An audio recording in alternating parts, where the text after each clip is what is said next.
Aloha and welcome. I'm called Shell. Thank you for being here. Today is April 4th, 2025. And I'm just sitting outside of my art studio finishing my lunch and reflecting out loud now a question that I asked this morning. So next week, I'll be completing my 300-hour yoga certification program that started the 1st of January. And what I asked for guidance and reflection on earlier today was about getting myself ready for my live classes next week and the written exam. And I so appreciated that what was offered me was the suggestion to intuit, where to be guided by my intuition. Yeah, tuning into my intuition to find that page to look at, and what it really brought up for me today as I was sitting out here listening to the birds and enjoying my salad was this recognition, because I have this pattern of forgetfulness, and I constantly forget just how much change I've created for myself, like where I was 10 years ago and what transformation has occurred in my life. And so, like, as I was sitting out here a little while ago, I was guided to these two memories of being completely heart-led, led by my intuition, led by my heart, led by that higher self, which is the inner self that's like in the heart center. And the first one that really gave me the confidence to know that everything's gonna be great was the memory of being in South America. So like the day of my 40th birthday, so September in 2017, I had decided and bought a ticket the day before that I was going to go to Machu Picchu on my 40th birthday. It's what I wanted to do. I knew I was going to do this, right? Because I was in a town that was just a short train ride away. So I got myself a ticket for the train. I went to Machu Picchu. I arrived that morning and I see so many people in line to get on buses to go to the entrance gate. And I'm I also have a pattern of not planning. I just go. So I hadn't done any research and I hadn't planned, and I didn't really know what the walk to the top would be like, but I walked it. I decided not to take the bus, not to get in line. Thank God. I came across a woman early in my hike that was selling coca leaves, because I had just one little bottle of water and I needed those coca leaves, because the walk from the base to the entrance gate of Machu Picchu was its own journey. It was its own initiation. And there were so many times that all I could do was stop and cry for help. Cry for help.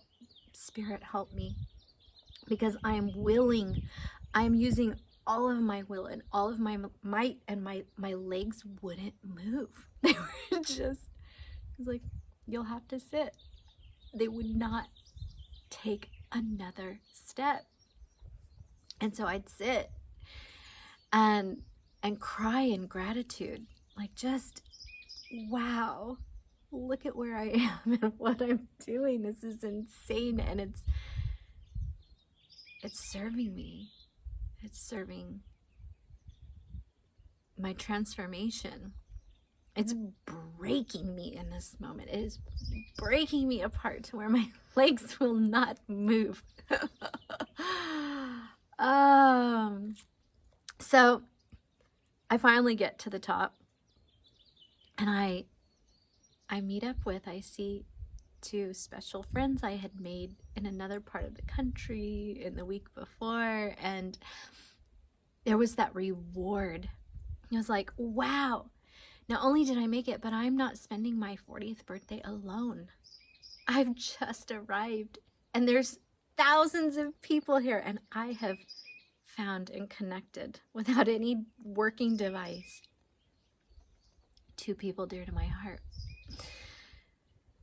And so I was reminded today of, like, when I am led by my heart, when I don't get caught up in asking too many questions and start to mentalize it, and I follow the guidance of my intuition and follow the guidance of my heart, the rewards are the magic that is life.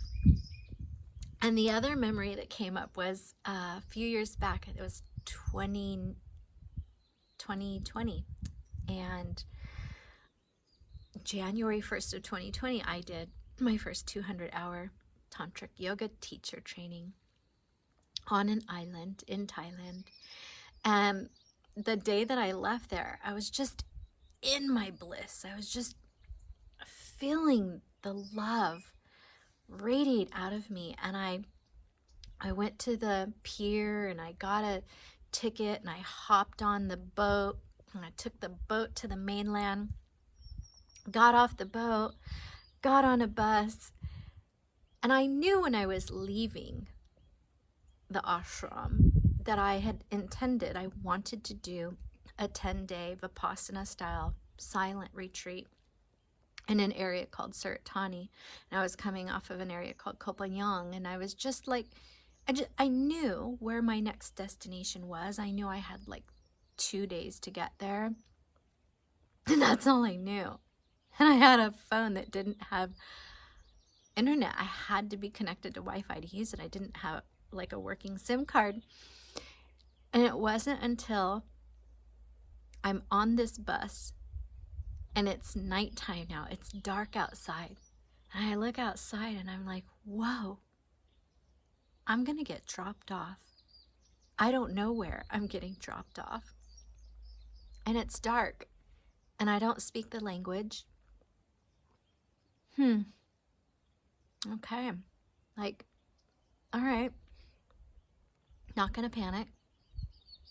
I'm gonna ask for help. So there I was again. This time I didn't cry, and it wasn't painful, but I just got really centered in my intention, and my intention was to receive help. So I was just praying to my guides and praying to my ancestors and the wonderful spirits of the land where I was. Please take care of me right now. Please help me. Please help me. And sure enough, the bus stops, we get off, there's a few other people, and in both of these incidents, both of these stories that I'm sharing, I was traveling alone, so I was by myself. So there I am, and it's nighttime, and I'm like, what do I do now? Like, I don't know what they were doing, but they weren't really open to letting me into whatever they had going on.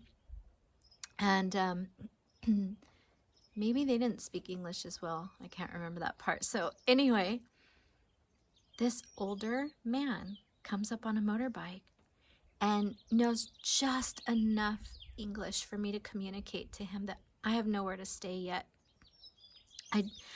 And I tell him I want to go to this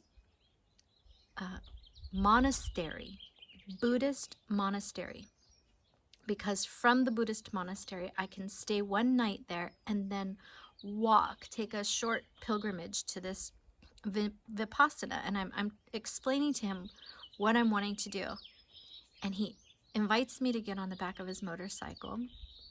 So I hop on, and he takes me to another place. He goes inside, he talks to whoever's there, and it's nighttime. Like, he's making this all happen. He comes back out and he tells me what time to be right there where he has me now.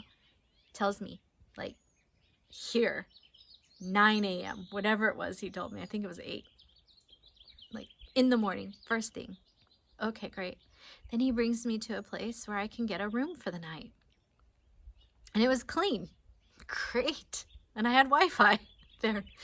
So it all worked out. I asked for help. And I knew I wasn't alone. And my ancestors, my guides, my allies, spirit, it just, God, like, my whole council of light was like, we got you. And it was all taken care of. And so I'm sharing these stories because, like, even today, this feeling of how do I get ready for what I'm teaching next week? How do I best get ready for what I'm going to share next week? And the lesson today that I was reminded of is to be heart-led, to be led by love, to be guided by my intuition. There's a little bug hanging out, buzzing around. And yes, like my intuition, that is the love within me speaking through me, for me. So I'm going with it. And yesterday it took a lot of effort to keep bringing myself back to what is yoga? What is yoga? I mean, in the 8 limbs of yoga, the asanas, the physical postures, is like the 3rd limb. And so it's not about yoga isn't just arriving to a mat to do physical posture, right? It's a method and an ancient map for how to live in the present as our true selves.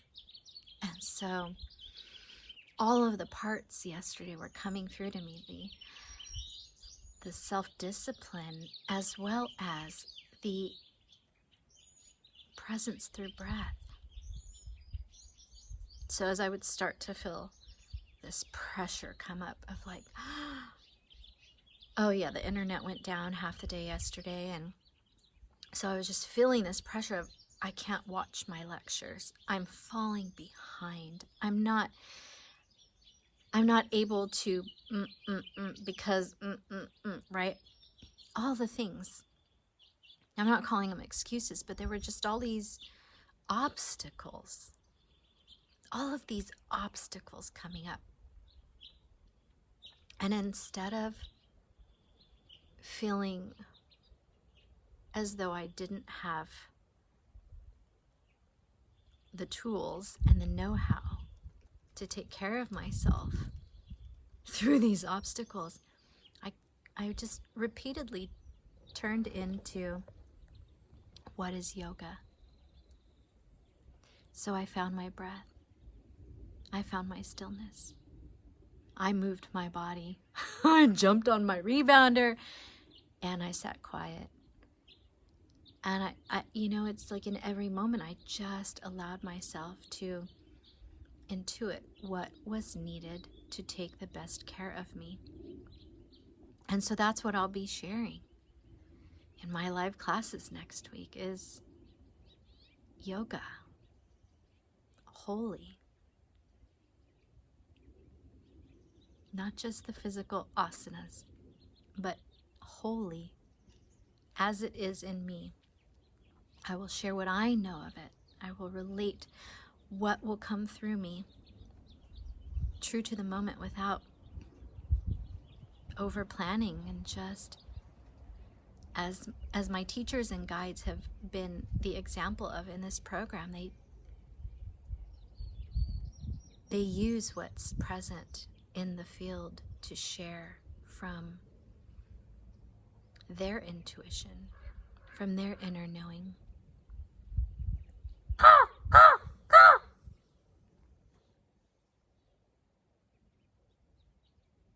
Yeah, the raven agrees. The raven says yes. Yes to being heart-led through the intuition, through the love. I am complete for now.